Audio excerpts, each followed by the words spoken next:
Burkina Faso under French colonial rule, 1900–1950. Resistance, reorganization, and rural hardship. The territory known today as Burkina Faso was a colonial creation forged in the crucible of European imperial ambition. From 1900 to 1950, this landlocked West African nation, then called Upper Volta, Haute Volta, underwent a turbulent period marked by French military conquest, forced labor, peasant resistance, and administrative restructuring. These decades laid the economic and political foundations, as well as the tensions, that would shape Burkina Faso in its later independence movement. The creation of Upper Volta.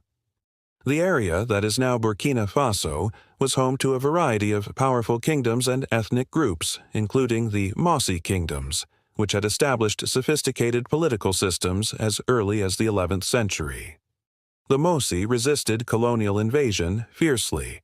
In the 1890s, however, the French military conquered the region during the broader scramble for Africa, defeating Mossi rulers such as the Mogo Naba, emperor of the Mossi. By 1919, France officially created the colony of Upper Volta, carved out from parts of neighboring colonies within French West Africa, Afrique Occidentale Française, AOF. Its borders were drawn with little regard for ethnic or historical boundaries, grouping together diverse peoples including the Mossi, Gourmanche, Bobo, Lobi, and others. Colonial administration and economic exploitation. French administration focused on taxation, with hut and head taxes imposed on local populations, forced labor used for building roads, railways, and colonial infrastructure, military conscription, particularly during the World Wars. Economically, the colony was developed as a labor reservoir rather than a self-sufficient economy.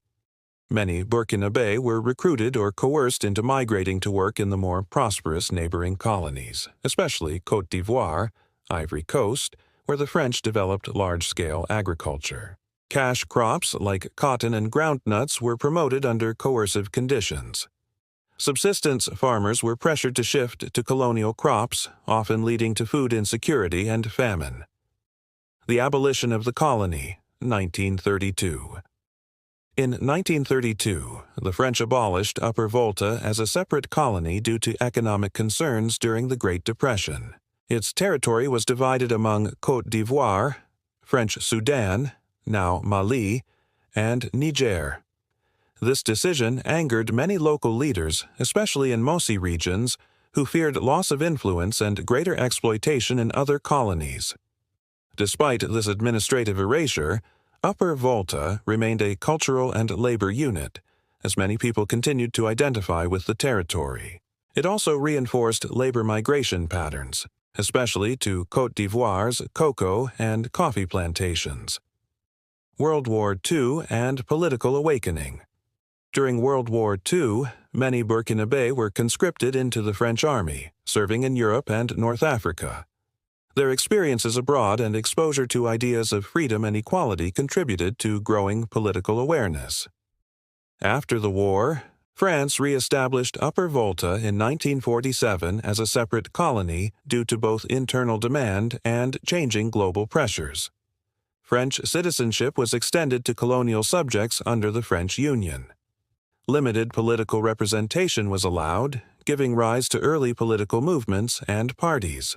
This marked the beginning of formal political life in the colony, with local elites, many educated in colonial schools or Islamic madrasas, beginning to participate in governance, though still under tight French control. Cultural and social life. Despite colonial suppression, traditional authority structures remained influential, particularly the Mossi monarchy centered in Ouagadougou. Islam and indigenous religions coexisted, while French missionary activity expanded Christian education and health care, particularly in urban centers. Education was limited but growing, forming a small Western-educated elite that would play a crucial role in post-1950 political movements. Conclusion. Between 1900 and 1950, the people of what is now Burkina Faso endured colonization, labor exploitation, and the erasure and recreation of their territorial identity. Yet they also resisted, adapted, and began forming the foundations of national consciousness. By the mid-20th century, Upper Volta had re-emerged as a political entity, setting the stage for the struggles and transformations that would eventually lead to full independence in 1960.